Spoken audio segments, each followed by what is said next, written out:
Thank you, Keely. Welcome to our second Path to Value webinar. For the webinar for this year, I should say. And the Path to Value project is really all about making a difference in your communities and engaging your community to want to make a difference in their own health. When I think about a community driving changes in its population, I think about Nuance, Minnesota. And our speaker today was heavily involved in that project. And also when I think about making changes, there are some communities that I've worked with that no matter how hard you work as a healthcare organization to make those changes, it's just like you can't move. It's just, you're frozen. And sometimes, and there's generally hidden reasons for that happening. And some of those things behind the scenes might be policy, it might be systems, or it might. And you are all about ready to step into the communities with your projects. And now I think really is the best time for you to gather some of these insights from today's speaker, Cindy Winters. Cindy Winters was the manager of Hearts Beat Back, the Heart of Nuance project in Nuance, Minnesota. It was a 10-year research demonstration project to eliminate heart attacks. And since 2019, she's been serving as an advisor to the project, which continues today. She's been working with the community of Nuance, but prior to that, she was employed with the Kansas Department of Health and Environment, working with communities across the state of Kansas to implement primary prevention, evidence-based ideas around reducing heart disease. She worked closely with the team at the Minneapolis Heart Institute Foundation and the residents to shift from a program-heavy strategy to one that really focused on policy, system, and environmental changes, or referred to as PSE. Well, really overlaying these programs that complement all of those PSE strategies. She worked closely with the community to develop a sustainable community ownership. That's what we're looking at, is really creating community ownership in your projects. So she worked with developing that sustainable community ownership model for the project so they can sustain their work. Cindy has presented these outcomes and the Heart of Nuance model at several national, regional, and local conferences. And those are the places that I learned about the Heart of Nuance. It's one of her favorite topics to present, in addition to improving the environment for walking, bicycling for all users. With that, Keely is going to be putting up a polling question for us, and then we will turn it over to Cindy.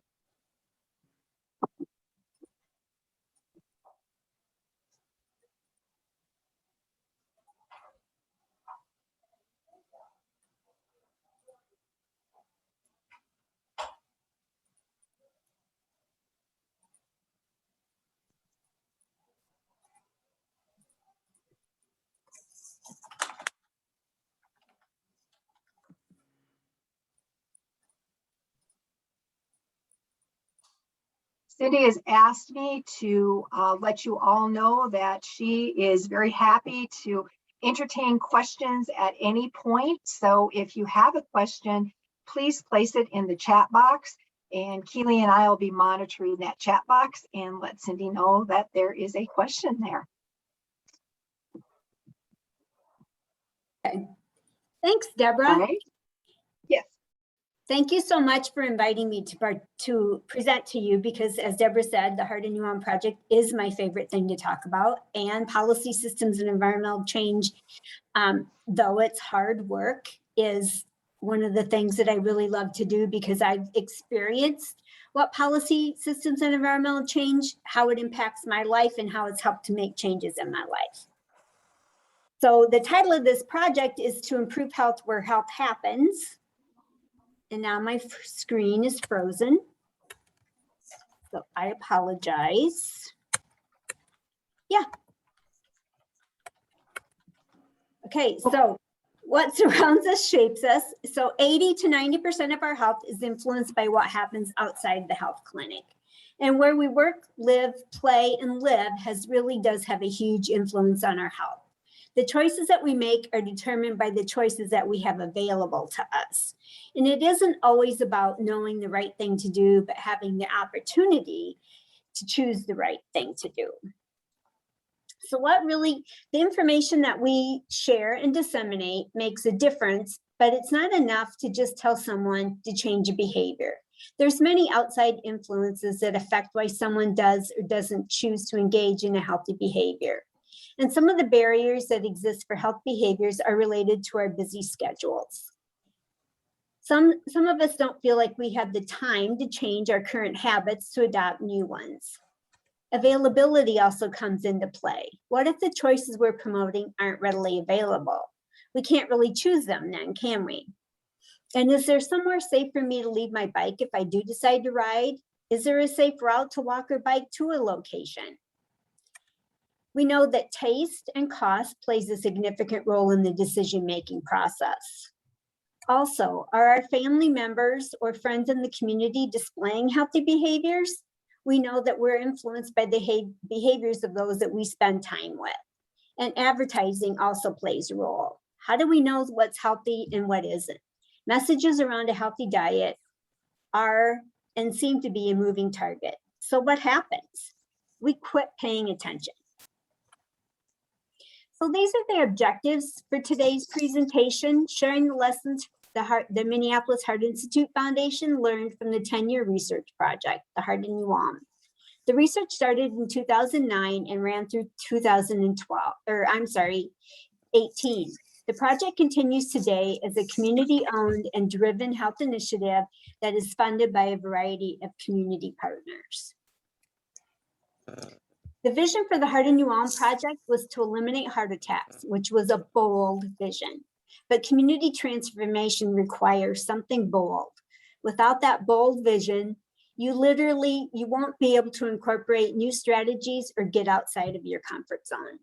A bold vision requires an extensive network of partners, moving farther upstream in prevention work and understanding the needs and readiness of the community members. We focused on 40 to 79-year-olds because this age range was most likely to experience a heart attack during the project's 10-year timeframe. 90% of first heart attacks are attributed to just 9 modifiable risk factors that are listed on these slides. And these are the metrics that we watched over the course of the project. Small changes in several risk factors can lead to major improvements in health at the population level. And our data strategy was to try and collect as much data as we could. And we used a variety of different data sets. We did a lot of community needs assessments, resident surveys, focus groups, key informant interviews. We looked at demographics. We looked at environmental assessments. We assess the physical environment and the nutrition environment, and those are 2 things I'm going to focus on today. We did community health screenings at the time, in the beginning of the project, because our electronic health record data wasn't as robust as it is now, and we have since really started really using our electronic health record data more so. Screenings are very expensive at the community level, but our electronic health record data also didn't have behavioral health data in it. What are the behaviors, physical activity, nutrition that our community was engaging in? And then we looked at national, state, and local data. We used police record data on different accidents. We used locations of schools to help determine some of our strategies as well, and where different students lived in the community. And then we shared that with the leaders to help turn that data into knowledge to help drive our strategies. As I said, to set strategy, we first had to understand the community needs. When the project started in 2009, we conducted community screenings to better understand the health and health behaviors of our target population of 40 to 79-year-olds. The community diagnosis told us that 76% were either overweight or obese. 38% had metabolic syndrome, which puts people at high risk for coronary heart disease and or diabetes, and that was 10% higher than the national average. 17% reported getting the recommended amount of 5 or more servings of fruits and vegetables a day. And 64% reported getting the recommended amount of 30 minutes of physical activity per day. And these findings form the basis for decisions on how we set our priorities going forward. The Heart and Nuance project interventions were based on the social ecological model that is a prevention framework that considers the complex influences on overall health. The model allows us to reach the community through all levels of influence, which is what made the project so successful. So were we successful in our approach? I would say yes. Did we eliminate heart attacks? No, but the overall health of the community improved. At the end of 2018, we had maintained a 90% awareness rate of the project in the community. Blood pressure, medication adherence, and cholesterol control improved. Residents were more physically active, and they were eating more servings of fruits and vegetables per day. Tobacco use decreased, and we stabilized obesity. I'm sorry, yes, we stabilized obesity, which we call that a win because our population is aging, and as we age, we tend to get heavier. So how do we do it? How do we convert a research project to a community-owned and driven project that continues today? And I would argue that it was because we converted from a project that was using the community members as advisors to one that they owned and felt they controlled. So we created community ownership. And in the first few years, the research staff did all of the work. We conducted the research on evidence-based strategies and then brought those strategies to the 36-member steering committee to find out how to adapt the strategy to make it work in Nuance. Then we, the research staff, went out and implemented it. When we decreased the size of the steering committee that met quarterly to a smaller group of partners that understand that they had a role to play in the health of their employees or customers or client base, was when we were able to achieve community ownership. The smaller group began meeting monthly and started taking ownership of the project to sustain it for the long term. So I'd like to know who's currently at your table and why. So if you take yourself off and mute and share who's at your table, I'd be really interested in knowing that. Or Cindy, put it, in terms of community partners? yes. Or, okay. Yeah. Thank you for that clarification. Anybody? Is there anything in the chat? Nope. Okay, I'll move on. Go ahead. Yeah, I was just going to say that we have 3 different healthcare organizations on the line. Alicia or Nicole, would you care to share some of those that you have at the table?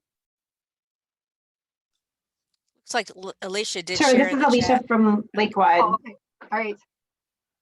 So we have a lot of multi-sector organizations at our table that help us define and drive the work and the impacts we have out in the communities. So schools, businesses, nonprofits, education sectors, clubs and organizations, our faith-based community, city units of government, county units of government, statewide policy partners, federal policy partners that are all helping shape our work. Good, that's awesome. Then this next couple of slides are just going to be old hat for you, Alicia. Sorry. It's okay. I love hearing about your project over time. Okay. So these are the 8 basic principles of practices documented in the collective impact literature. The circled principles are the ones that I want to bring attention to. So in order to have a community health initiative that's owned by the community, you need to include community members in the collaborative. We have over 70 community members representing over 35 different organizations or residents that address the health challenges identified through our community needs assessment.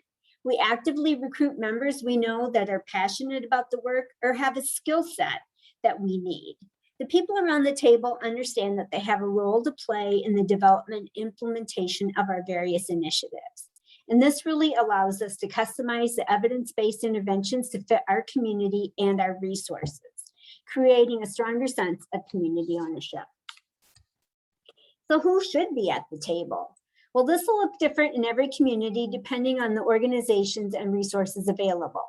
But these are the basic partners to consider as you begin. The Heart in Nuance project is set up so that we have a 12-member leadership team made up of the organizations that are popping up on the screen. And their role is to do the strategic planning, determine our policy strategies and our overall communication strategy. Plan where more community organizations or residents can, determine our policy strategies and overall communication strategies. Then we have action teams that address a specific aspect of the strategies. And this allows us to get more community residents and organizations involved. These action teams are responsible for implementing the interventions identified in the strategic plan. And HANU currently has 7 action teams that work on the food environment, mental health, chemical health, worksite wellness, safe routes to school, safe streets, and downtown vibrancy.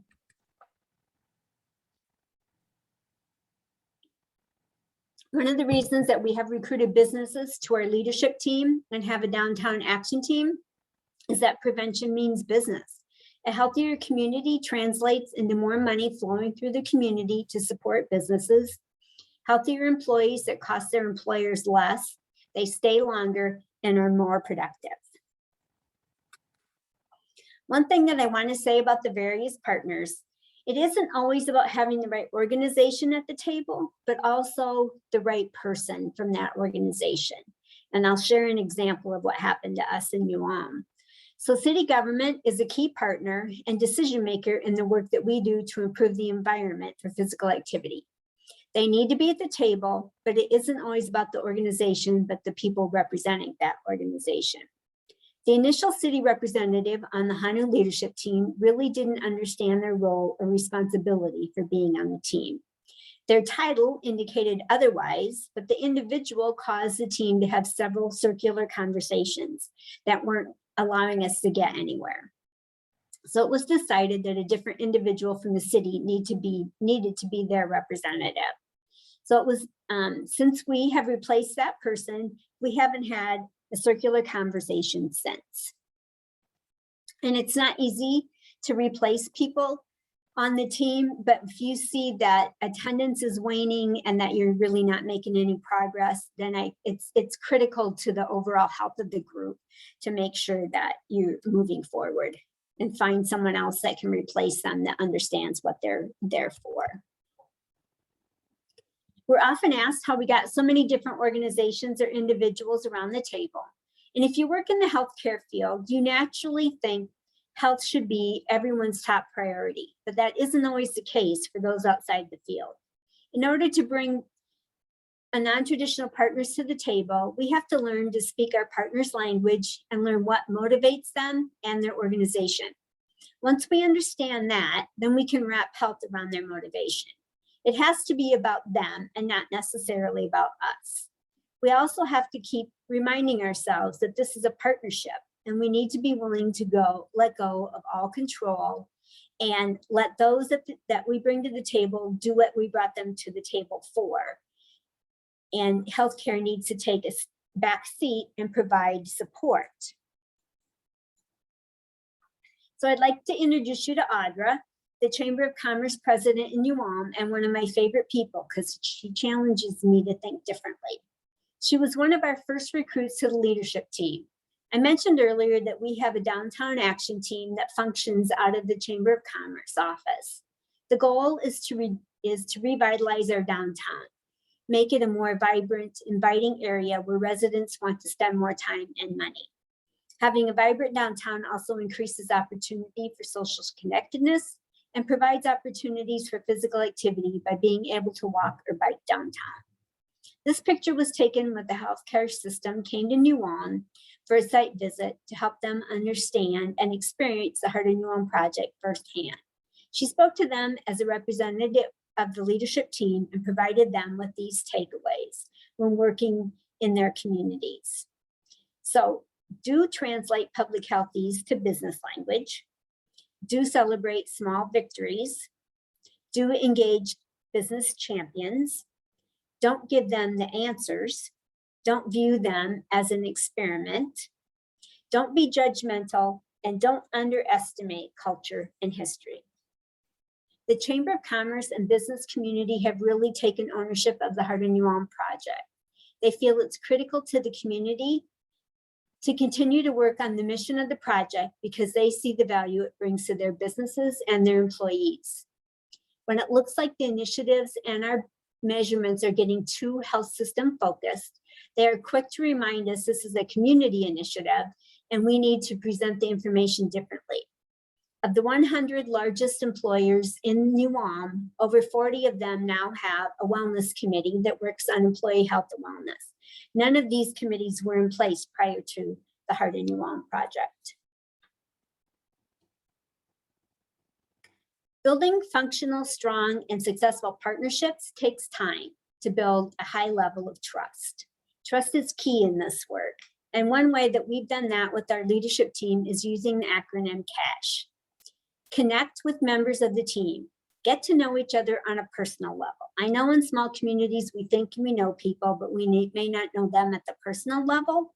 So use icebreakers at the beginning of your meetings to learn more about each other. What hobbies do they enjoy? Where do they like to go on vacation, etc. It's always harder to say no to a friend than someone that you don't know. Autonomy. Create a safe space for people to voice their opinions and be honest with the others around the table. What's said at the table stays at the table. Skill building. Provide opportunities for members to learn about the issues and what evidence-based strategies are recommended. And then create healthy norms.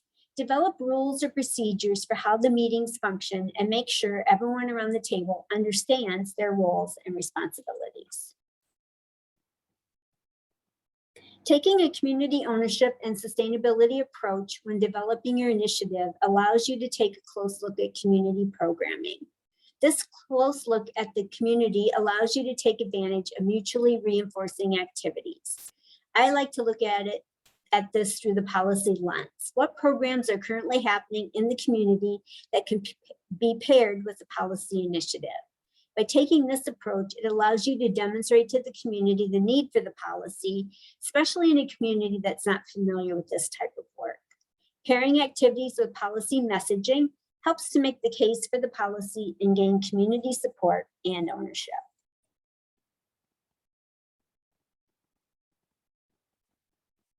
Aligning priorities. HANU was successful because we were able to align some of our priorities with those of the statewide health improvement partnership that works in every county in the state and is funded through state general funds. They are at the HANU table and we are at their table. Aligning our priorities has allowed us to spread our resources farther and to learn from each other. Are any of your groups working with or have SHIP at your table? Yes, no. Raise your hand in the remarks section. Wyndham does, yes. Oh, that's awesome. Good. And my guess is that there are other organizations in your community that are doing great things that you can align with in order to leverage your resources. Speaking of leveraging resources, strong partnerships and community ownership allow you to make better use of limited resources by decreasing or eliminating duplication of services and freeing up resources to address gaps in services or programs. It gives the partnership members the roles and responsibilities that they're looking for when they come to the table. One of the resources that HANU tapped into was the Minnesota Green Corps program that is administered through the Minnesota Pollution Control Agency. We had a Green Corps member for 11 months that really helped us to kickstart our Safe Routes to School program. It was free full-time labor for us and provided a great learning experience for the Green Corps member that had recently graduated from college. So after HANU applied for the Green Corps member, the city of New Ulm applied for a member and was able to have a member for 2 years in New Ulm. So really leveraging those resources and connections. And HANU also adopted a cost-sharing model, which makes the foundation that you previously built with the leadership team critical. All of the members understand what they're trying to accomplish, and this allows them to tap into their resources to help cover some of the costs associated with the overall work. Resources can be staff time, actual dollars, marketing or promotion, or education material, etc. Some of your partner organizations may have funding to do specific activities that fit into your overall plan, or they may have a donor that may be willing to cover the cost of certain projects or activities. This decreases the burden on one organization to fund the overall initiative, and it helps to spread the responsibility across the community, supporting the community ownership model.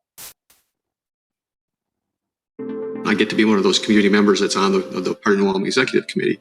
Who's all on that? Well, you have everybody represented of the city, the hospital, the schools, community members, make a well representation of the different aspects of the community to come together to plan what should we be doing differently here. So we look at what is important for kids. What's the most important we need to make sure we give them each day? What are we doing with them physically?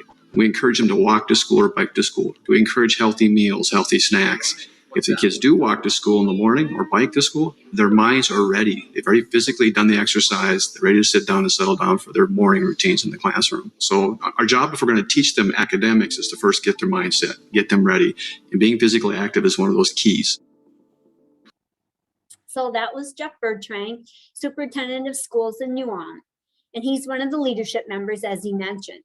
And it's sometimes difficult for coalition leaders or facilitators to relinquish control and hand it over to someone else. And Jeff is always really good about reminding us that this is a community project and we all have a role to play to allow us to do our role in the best way that we see fit.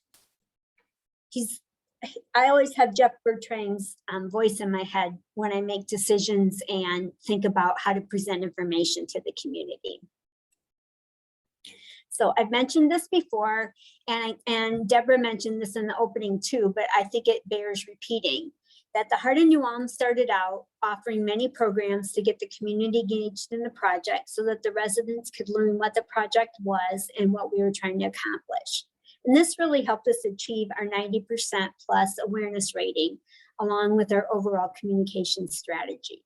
In 2014 and 15, we began to concentrate on the sustainability of the project. So we began layering our programs with our policy systems and environmental work. We used our programs to demonstrate the need for the policy system and environmental changes that we were working towards, like celebrating Walk to School Day, national events to support the need to make our streets safer for children to walk and bike.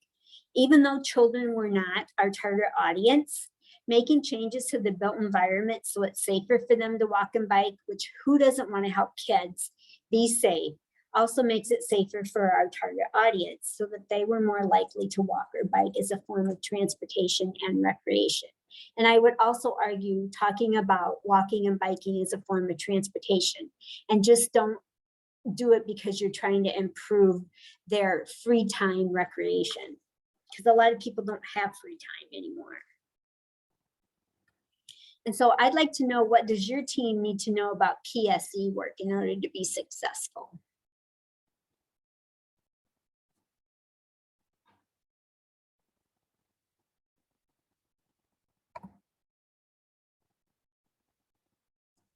Any questions or comments?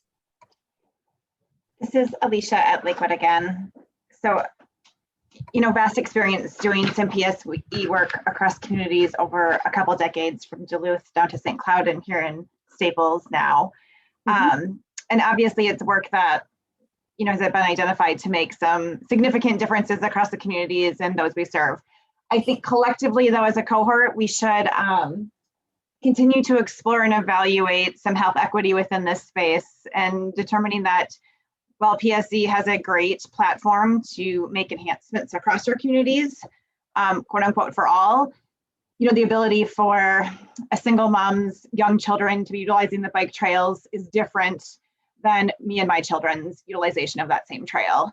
So I think, collectively, we have some work to do on how we bring an equity lens to some of this PSE work, and that we don't just sort of sit back. This happens in the tobacco space all the time too. I spent 10 years doing tobacco lobbying work. And so we see those large declines in use rates and exposure from secondhand smoke, but we don't see the same declines equitably across the populations. So this is just more philosophically that I think collectively we have some work to do in this space, that we don't, let go of PSE as a strategy because it's very effective, but that we just get more intentional, I guess, on how we bring an equity lens to this space. Right, great point, and I totally agree with you. Something that the Heart of Nuance project did recently was, in the decision-making process, we really weren't seeing that there was a focus on the lower income. We don't have a lot of, we have a lot of low-income individuals in the community, and we have pockets of low income, and transportation is a huge issue for them. So we created a fact sheet for the city council and presented it to them so that they understood that there were health inequities in the community. Who's impacted by those? What areas do they live in? We created, we used our electronic medical records to create a hotspot to show where the greatest pockets of chronic disease were located, and they happen to be in our mobile home parks on either side of town. And when you look at those particular locations, they're located close to grocery stores, but they don't have a safe way to get there if they don't have a car. And I think it's assumed when you live in a rural community that everybody has a car, and that's simply not true. And that people rely on other people to take them, or they have to walk or bike. And do they have a safe way to actually walk or bike to the grocery store to get the foods that they need? So it was a good conversation to have with the city council. I don't know that they'll remember it long term, but I think it's, I think you need to keep bringing it up and as a reminder consistently over time. So great points. Thanks for the input. Once again, slide's frozen up. If I sit too long, it freezes. Well, I'll start talking about capacity building for the community to implement policy and system by environmental change is critical. So it's important for the team members to understand how PSE fits into the bigger picture and why it's cost effective, and how to talk about it with community members. So in my experience, when I talk about policy, it seems most people think of the restrictive tobacco policies. But in my view, policies provide more opportunities for people and more choice, especially when it comes to nutrition and physical activity. So to help our leadership and action team members better understand policy, we brought in national or regional experts to expand their knowledge base and to help influence the decision-making process. We sent them to conferences, giving them new experiences and help them to think differently. It allowed them to network with others doing similar work. And then when they came back, we asked them to share what they'd learned, because you learn from teaching. And if your team members are an expert in an area, give them the opportunity to provide a training. I share reports, webinars, newsletters that pertain to the work that we're doing to the action team members. And if I find something that motivates them that's specific to their type of business, I share that as well. And some of those things that I've shared really have stuck with our community, with our team members. So I want to talk about a couple of strategies that are used to help identify policies or environmental change that improve physical activity or access to healthy food options. So the first is a walkability audit, and a walk audit is an assessment of pedestrian safety, accessibility, and comfort in a particular area. It documents specific issues and gets the community involved in advocacy work to make needed change. It's most effective when you can get your elected officials and city staff involved. You need to walk the area and experience it to understand how it makes you feel. When I talk to the city engineer, he tells me the street is safe. Well, safety and actually how it makes you feel are two entirely different things. So when you're working in a community, it really won't be hard to find an area to assess. You can go to your lower income neighborhoods and see how they differ from your more affluent neighborhoods. And it just takes asking residents a few questions about which intersection or parts of town do they avoid or dislike. And it's most likely because they don't feel safe there. And how can you change that? So during the assessment, you're looking to see if there's room for all users, people walking, biking, or rolling. Is it safe for children? Would you allow your kids to walk down that sidewalk or street? Are you able to cross the street safely? Or do you feel like you're playing Frogger? Is there a lot of traffic? Is it a pleasant, safe place to walk or bike? Does the route lead to a desired designation? So America Walks has a walkability video and toolkit on their website that can be used to conduct a walk audit if you want more information on walk audits. And they're actually really fun to do and helps people in the community think differently about how their streets function. Streets are should be places for everyone that walks, bikes, rolls. And some of the old school city engineers, if you have a city engineer, tend to really think about how streets move cars and not necessarily people. And we need to help them start think differently about that aspect. And it wasn't until we brought Mark Fenton, a national transportation consultant, he's on the right in this picture with the big mustache, to town to help us do a walk audit, that the Nuance Medical Center president, Toby Fryer, really understood how the environment affects our choices for transportation and movement. Here he is on the left with Mark pointing out a problem intersection that is located near many of our community's amenities that make it difficult to walk or bike to these locations due to the speeded traffic and the design of the intersection. And this particular intersection, if you ask anyone in town, it's the first intersection that they will say that they avoid at all costs during trying to get to work and leaving work. It's just not friendly for anyone, really.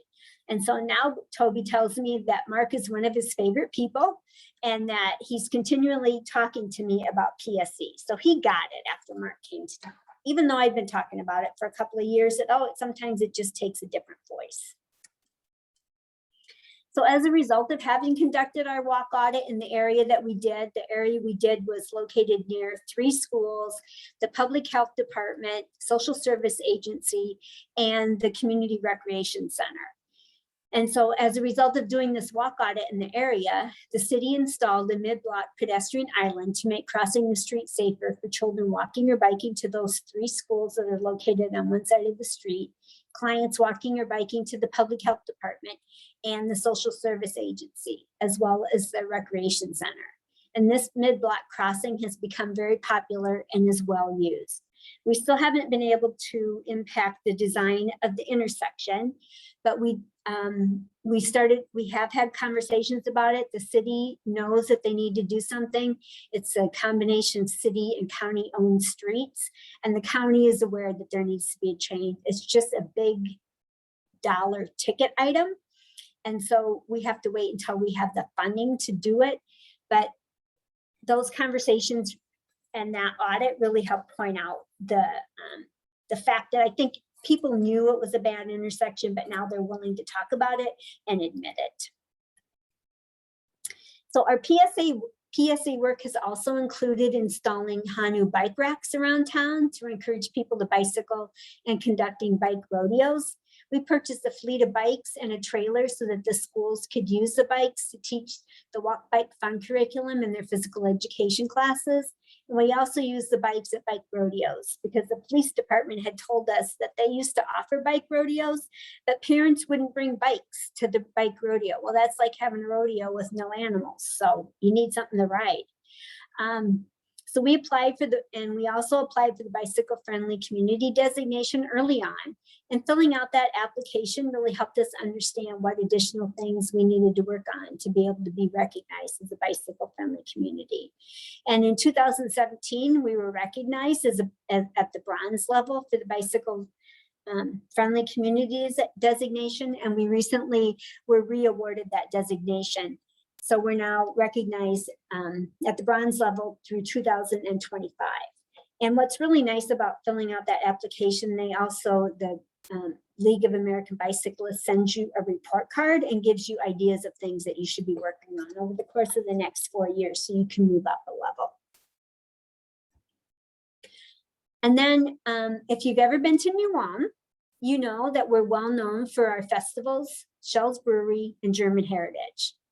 We joke that beer, brats, and butter are the main food groups in Nuance. AMPI headquarters are located in Nuance and produces 10% of the world's butter. So it isn't hard to understand why only 17% of the residents weren't getting 5 or more servings of fruits and vegetables a day when the project started.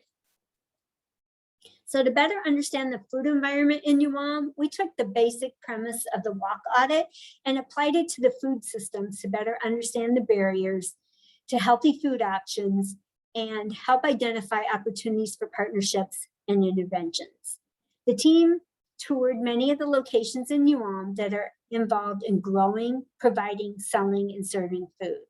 Some of those were the Nuance High School that installed a commercial kitchen in the new school as a learning classroom, the emergency food shelf, the Nuance Food Co-op, the community garden, a restaurant, local, the Lutheran Social Services that provides congregate meals, the local college, and an aquaponics facility.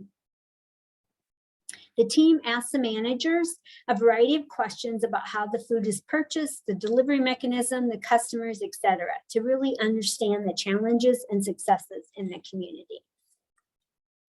And this tour helped the team to identify opportunities for partnerships and where to help facilitate additional partnerships to improve access to healthful food options in Nuance. Community partnerships were strengthened and additional resources were leveraged once the team had a better understanding of the food environment and systems in Nuance. And demonstration projects are really valuable for a community that really finds change hard. Conducting demonstration projects really helped HANU allowed the community to experience what a potential change to a street or process would be like. Sometimes it's hard for people to visualize a change when they grew up in the community and don't understand that a change is needed. With some inexpensive supplies that are temporary, a street can be converted into a safer location for walkers or bikers so residents can experience that benefit. And we've offered healthier foods at concession stands for high school games so attendees understand that they aren't losing something, but rather gaining more choices. And one of our last programs that I'm going to talk about is our restaurant program. So we also worked with locally owned restaurants to develop a Heart of Nuance recognition program, a gold, silver, and bronze level recognition depending on the number of changes that a restaurant made to the foods they provide and how the food is prepared. Each of the restaurants was assessed for the foods they provided on their menu, how it was prepared, and pricing for substituting a vegetable side for fries. We worked with the restaurants to determine what changes they would be willing to make since we knew that their profit margins are very slim. We didn't ask them to make drastic changes, but small gradual changes over time.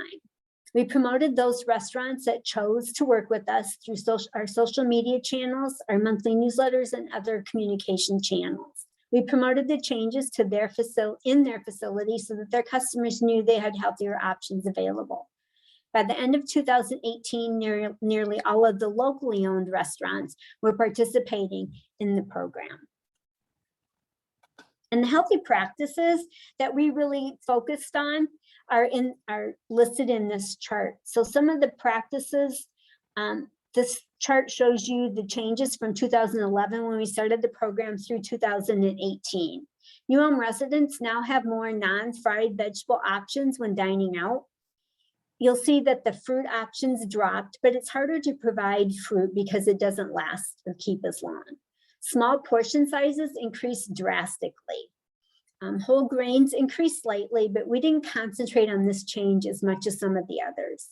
Vegetables and sides as a default side were, and salads as a default side were also increased. And the restaurant recognition program continues today with some tweaks that make it more sustainable by community volunteers. It's still the most recognized and mentioned program of the Heart of New Ulm project. So when you come to New Ulm, look for those restaurants that are participating by looking for the Heart of New Ulm clings in their windows. And I just wanted, this is one of my favorite sayings, because policy systems and environmental work is hard. It takes a long time, but it's very rewarding. And so, and I don't think that you can judge each day by the harvest that you reap, but by the seeds that you plant. Just having conversations and pointing things out, providing education to people really does go a long way. When I hear a community member repeat something that I've shared with them or said to someone, I know that I've hit the mark, because they've gained the knowledge and the confidence to spread the word and know that they are responsible for creating change in their community. The ultimate goal is to create a community where people want to work, live, and play, a place where they can live up to their true health potential. And so, destination community, and put your name of the community in the slot.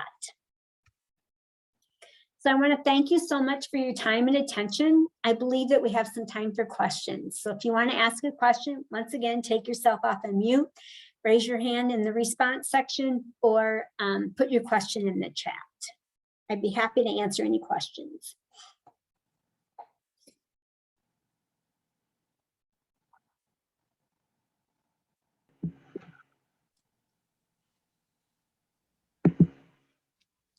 This is Ron. Oh, yeah, I was pausing for somebody else to ask questions. If not, I had one, but go ahead, Alicia.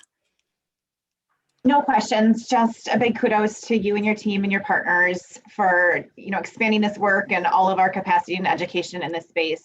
I'm also so amazed on how we can really kick butt in rural communities and establish sort of a roadmap that some of our urban counterparts can struggle with. So oftentimes these pilot projects per se can happen in our locations that can really pave the way. So kudos, Cindy. Thank you very much. And I totally agree with you. I think it's easier. There's less red tape at the local level to get through than the larger urban areas. Yeah, cogs in the wheel, but I think, us sort of paving the way certainly helps provide some great data and framework and kind of lessons learned that can certainly be expanded across our state. So, right. Yep. Thank you very much. This is Kim from the center, and I think, Alicia, you've done some amazing work with your local school to kind of work with the agricultural program there that I think is so innovative. I was wondering if maybe you could share a little bit about that project. Yeah, absolutely. And I think this is, similar to Cindy's work and being in a rural community. I think having those community partnerships and those relationship building and planting those seeds that Cindy talked about, you just kind of don't know how they're going to grow and form and the new opportunities that come about those initial gatherings. So our Soda Grown project is really a collaborative partnership that's rooted with our electrical partners, so Great River Energy and Tadwadena Electric, in partnership with our community college, CLC, and their ag department, and sort of powered by EPRI, which is a national energy research institution.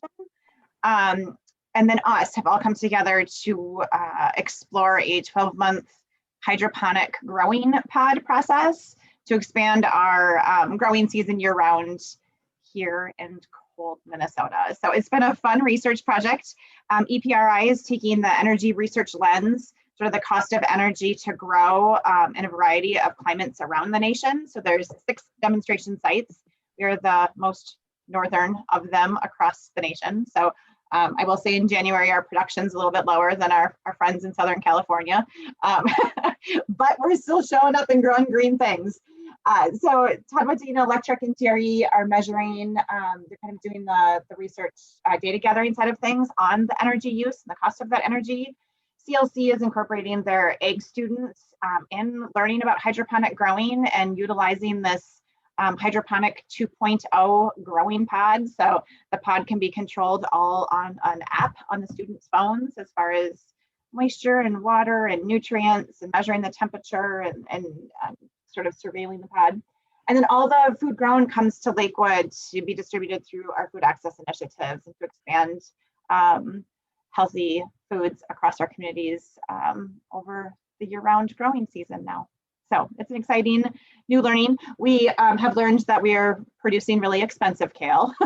So the cost of this kale, it's delicious kale, but it's there's some opportunities on energy efficiencies and so forth on how we continue to work in partnership together. But it's a pretty cool collaborative, bringing nationwide partners all the way to boots on the ground and then food distribution. It goes in a lot of the meals that Lutheran Social Services dispenses through their congregate meal programs and their home delivered meals. So seniors, it goes into our schools. Our children are getting kale within our food pharmacy programs here at Lakewood. So it's a pretty cool place. When we started, kale was not a favorite, and we're slowly getting people to get really excited about our kale distribution sites. So That's super exciting. yes, but I would say yeah, all of those ideas that percolate and those non-traditional collaboratives, I think when you can start looking at sort of a shared impact model across partners, typically energy and healthcare and ag and education. I mean, we certainly intersect, but coming together with a joint shared project that has an established vision that really takes each one of us to be an active contributor to bring success to the project has been exciting, and it's pretty cool to think about where it can go in the future. Right. Thanks. The other piece that I was really struck by, Cindy, is just, so you had your team that worked on it and your partners, but then it's also pushing it out, like going to the Chamber of Commerce, going to whether it's city commissioners, making presentations, putting it out there to the powers that be as well, and getting their, I guess, their support, correct? Right. Absolutely. Yep. Okay. I'm a government nerd, and I go to city council meetings all the time, whether I'm on their agenda or not, because I want to know what the city councilors are thinking, how they make what is their decision-making process, what's their personal belief, so that when I do have an initiative to bring in front of the city council, I can be better prepared, bring the information that they need to know. I try and anticipate the questions that they're going to ask, so that I can be more successful. So the Heart of New Ulm project can be more successful when they're asking for a change in the streets, or to think about the food system differently, or transportation overall differently. Any other questions or thoughts? I'm just going to launch some polling questions while people ask their remaining questions. Okay. And I do have another question if nobody else does. Cindy, so for this project, the first part has been the hospitals working on getting some of their internal processes in place and making sure that those are very strong. And then the next piece is beginning to pull in the community partners and identify those. And I was just wondering, you talked a little bit about building trust, and I was wondering if I know this was a long time ago, but did you have a certain kind of process or format that helped to create that from the very beginning? So I'm just wondering what the first meeting or two might have looked like. So when I started with the Heart of New Ulm project, I came in 2012, and I interviewed everyone that served on the steering committee, and there were 36 members, and asked them all the same question. And I found out from doing that that only about half of them really understood that they had a role to play around the health of the people that they have within their organization and or the people that they served. And the other half really looked at the Heart of New Ulm as a gift or a hospital-based program. And to me, that's not sustainable, because you need to have that community ownership, and as Jeff Bertrand always calls it, you have to have some skin in the game in order to maintain it. So when we looked at downsizing the HANU steering committee to a 12-member leadership team, I knew who I was going to ask to serve at the table. And they didn't, not everybody agrees with me, and you don't want people that agree with you full force around the table either, because that you don't get to the best solutions by having the same thinking process. You need people that think differently and have different views, because compromise is where you come up with the strongest programming or policy. It may not, and I'll admit that I'm not crazy about all of our policies that we put in place. They're not strong enough for me, but it's a step in the right direction. And I think you have to be willing to compromise. And so that's really how it started. It was really understanding the thought process for the people that were around the table. And that's who we really looked at to join our leadership team. So we are very selective about who comes or who is a member of our leadership team, because we understand that they need to know what their role is and their responsibilities are. So it sounds like there was some pre-work before coming together in the group. There was the one-on-one discussion so that they were on the same page at the beginning before even coming into the group. Right. Okay, yeah. good. Yeah. That's helpful. Thank you. You're welcome.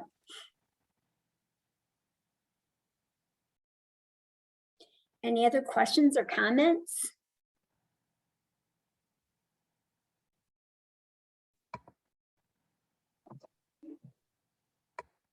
Other questions or comments for Cindy?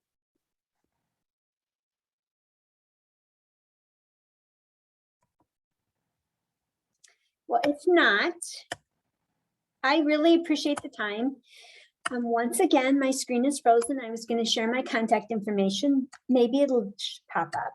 But I just want to thank you all so much for allowing me to share and talk about my favorite project and PSE. Don't be afraid to jump into PSE. It's a learning process.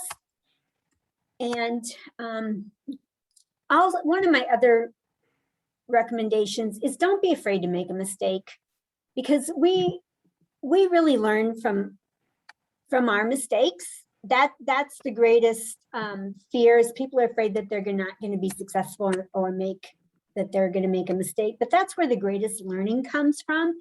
So, and make sure that you look back on what you did and how you did it, and reevaluate that and figure out how you can change it, instead of like just saying that, hey, that didn't work, so we're not going to do it again. Really dive into why potentially it didn't work and how you could change that. And I apologize, my screen is severely locked up, and you're never going to be able to contact me because it's not going to change. We'll send out your contact information, Cindy. Don't worry about it. Yeah. Okay, thank you. This has been so good, Cindy. Thank you so much. I love the information, and I wish we had created a 3-part series on this. Thank you. Yeah, policy system environmental change. I could do a one-on-one on how to work within your local government. Because yeah, there are certain things that you need to do. But yeah, thank you so much. I really appreciate it. I'm glad you found this valuable. Thank you.